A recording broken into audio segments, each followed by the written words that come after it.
ನಮಸ್ಕಾರ, welcome to Tulaja vlog channel. ಎಲ್ಲರೂ ಹೇಗಿದ್ದೀರಾ? ಆರಾಮಿದ್ದೀರಾ ಅನ್ಕೊಂಡು ನಾನು ಕೂಡ ಆರಾಮಾಗಿದ್ದೀನಿ. ಇವತ್ತಿನ ವಿಡಿಯೋದಲ್ಲಿ ನಿಮಗೆ ಒಂದು ಒಳ್ಳೆ ಟಿಪ್ಸ್ಗಳನ್ನ ನಾನು ತೊಗೊಂಬಂದಿದ್ದೀನಿ. ಕಿಚನ್ ಟಿಪ್ಸು ತುಂಬ ಸುಲಭವಾಗಿ ನೀವು ಆರಾಮಾಗಿ ಈ ವಸ್ತುಗಳನ್ನು ಸ್ಟೋರ್ ಮಾಡಿ ಇಟ್ಕೋಬೋದು. 6 ತಿಂಗಳು 3 ತಿಂಗಳು ಈ ರೀತಿ ಮಾಡೋದ್ರಿಂದ. ಇಲ್ಲಿ ನಮ್ಮ ಮನೆಯಲ್ಲಿ ಸೋಂಪು ಕಾಳು ಸ್ವಲ್ಪ ಜಾಸ್ತಿನೇ ತೊಗೊಂಬಂದಿದ್ರು. ಇದನ್ನು ಹಾಗೆ ಇಟ್ಟರೆ ಹುಳ ಆಗುತ್ತೆ, ಅದಕ್ಕೋಸ್ಕರ ಇದು ಬೆಚ್ಚಗೆ ಮಾಡಬೇಕು. ಬೆಚ್ಚಗೆ ಮಾಡೋಕ್ಕಿಂತ ಮುಂಚೆ ನೀವೇನು ಮಾಡಬೇಕಂದ್ರೆ, ಇದನ್ನು ಕಲರು ಮಿಕ್ಸ್ ಮಾಡಿರ್ತಾರೆ. ಸೋಂಪು ಕಾಳಲ್ಲಿ ಕಲರ್ ಮಿಕ್ಸ್ ಇರುತ್ತೆ.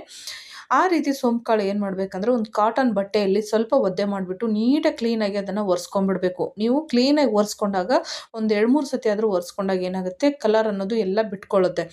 ಕಲರ್ ಎಲ್ಲ ಬಿಟ್ಕೊಂಡಾದ್ಮೇಲೆ ಸ್ವಲ್ಪ ಹೊತ್ತು ಗಾಳಿಗೆ ಹಾಗೆ ಬಿಟ್ಬಿಟ್ಟು ಅದೆಲ್ಲ ಸ್ವಲ್ಪ ಇದಾದಮೇಲೆ ಈ ರೀತಿ ಫ್ರೈ ಮಾಡ್ಕೊಳ್ರಿ. ಈ ರೀತಿ ಫ್ರೈ ಮಾಡ್ಕೊಳ್ಳೋದ್ರಿಂದ ತಿನ್ನೋಕ್ಕೂ ಟೇಸ್ಟ್ ಆಗಿರುತ್ತೆ, ಹಾಗೆ ಹುಳು ಕೂಡ ಆಗೋದಿಲ್ಲ, ಹಾಗೆ ಕಲರ್ ಎಂಬುದು ಎಲ್ಲನೂ ಹೋಗುತ್ತೆ. ಕೆಮಿಕಲ್ ಅನ್ನೋದು ಏನಿರುತ್ತಲ್ಲ ಎಲ್ಲ ಕ್ಲೀನಾಗೆ ಹೋಗುತ್ತೆ. ಈ ರೀತಿ ನೀವು ಮಾಡ್ಕೋಬೋದು. ಮಾಡಿ ಇಟ್ಕೊಂಡ್ರೆ ಏನಾಗುತ್ತೆ, ಊಟ ಮಾಡಿದಾಗೆಲ್ಲ 1-2 ಕಾಳು ಬಾಯಿಗೆ ಹಾಕ್ಕೊಂಡ್ರೆ ಊಟ ಕೂಡ ತುಂಬ ಬೇಗನೆ ಜೀರ್ಣ ಆಗುತ್ತೆ.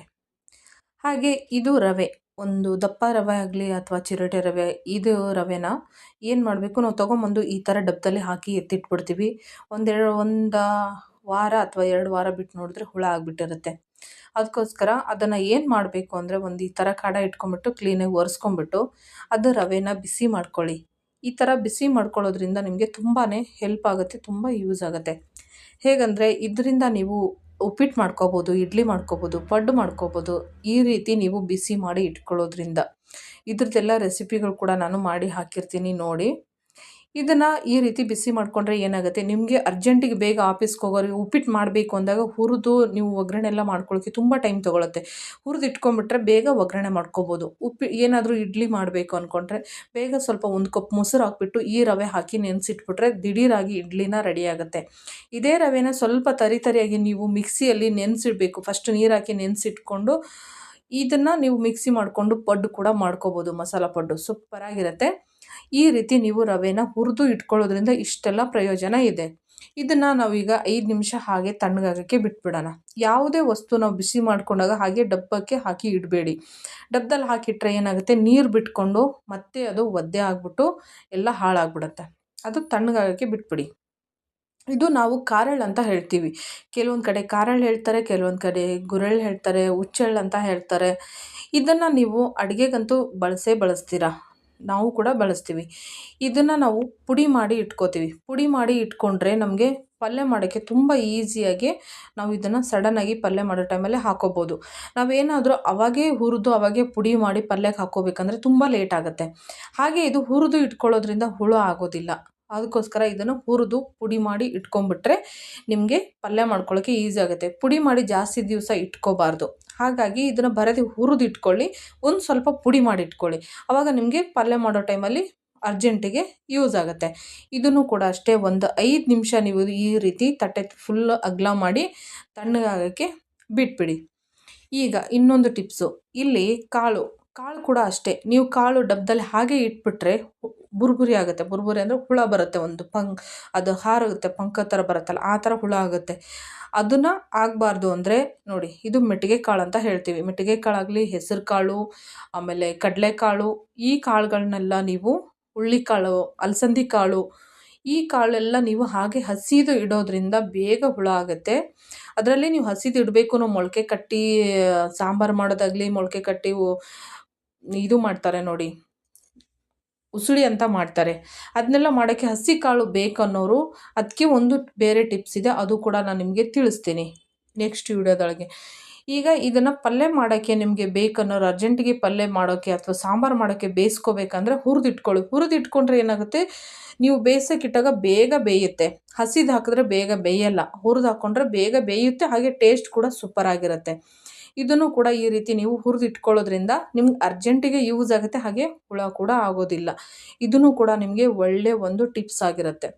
ಹಾಗೆ ಇದನ್ನು ಕೂಡ ತಣ್ಣಗಾಗೋಕ್ಕೆ ಬಿಟ್ಬಿಡಿ. ಬಿಸಿದು ಯಾವುದೇ ಕಾರಣಕ್ಕೂ ಬಿಸಿದು ಬಾಕ್ಸಿಗೆ ಹಾಕಿ ಇಟ್ಕೊಳ್ಳೋಕೆ ಹೋಗಬೇಡಿ. ಇಲ್ಲಿ ಮುಂದೆ ನೋಡಿ, ಎಲ್ಲವನ್ನು ಹುರಿದು ನಾನು ಇಟ್ಕೊಂಡಿದ್ದೀನಿ.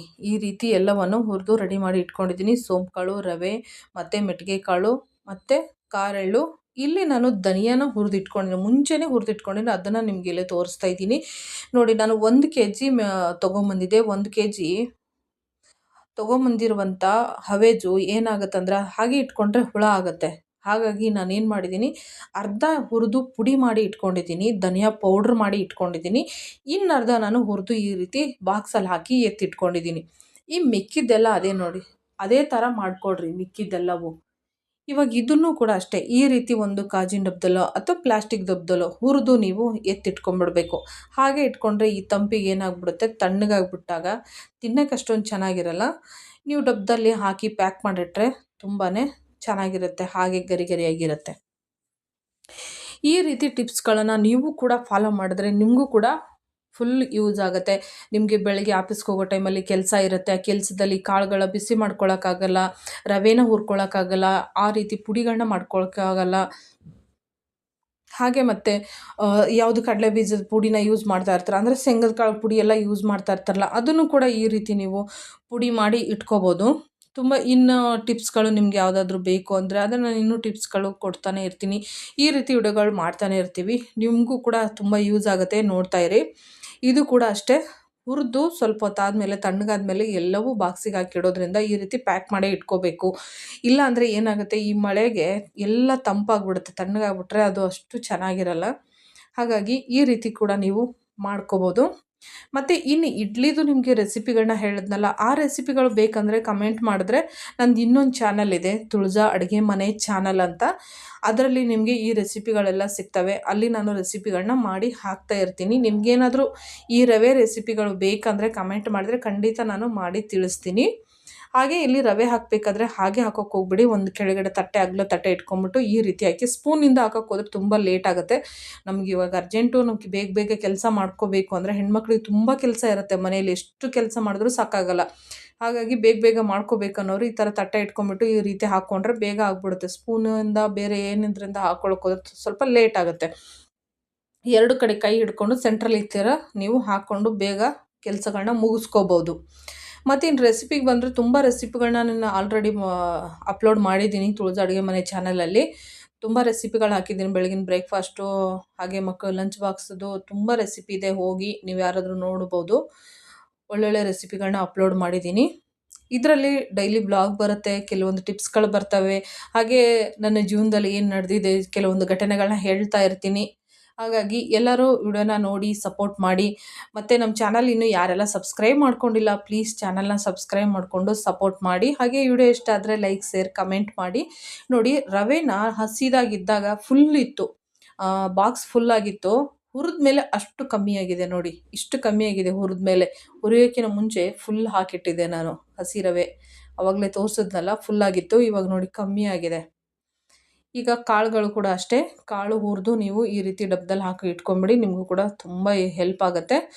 ಓಕೆ, ಈ ಟಿಪ್ಸು ನಿಮಗೆ ಇಷ್ಟ ಆಗಿದೆ ಅನ್ಕೋತೀನಿ. ಇಷ್ಟ ಆದರೆ ನಮ್ಮ ಚಾನಲ್ ಗೊತ್ತಲ್ಲ, ಸಬ್ಸ್ಕ್ರೈಬ್ ಮಾಡಿಕೊಂಡು ಸಪೋರ್ಟ್ ಮಾಡಿ ಫ್ರೆಂಡ್ಸ್. ಇನ್ನೂ ಒಳ್ಳೊಳ್ಳೆ ಟಿಪ್ಸ್ಗಳನ್ನ ಹೇಳ್ತಾ ಇರ್ತೀನಿ. ವಿಡಿಯೋ ನೋಡೋದಕ್ಕಾಗಿ ತುಂಬ ತುಂಬ ಧನ್ಯವಾದಗಳು. ತುಂಬ ಅಂದರೆ ತುಂಬ ಸಪೋರ್ಟ್ ಮಾಡ್ತಾಯಿದ್ರೆ ಎಲ್ಲರಿಗೂ ತುಂಬ ಹೃದಯದ ಧನ್ಯವಾದಗಳನ್ನ ಹೇಳೋಕ್ಕೆ ಇಷ್ಟಪಡ್ತೀನಿ. ತುಂಬಾ ಖುಷಿ ಆಗುತ್ತೆ ನಿಮ್ಮ ಕಮೆಂಟ್ಗಳನ್ನ ಓದ್ತಾ ಇದ್ದರೆ. ಓಕೆ ಫ್ರೆಂಡ್ಸ್, ಎಲ್ಲರಿಗೂ ನಮಸ್ಕಾರ.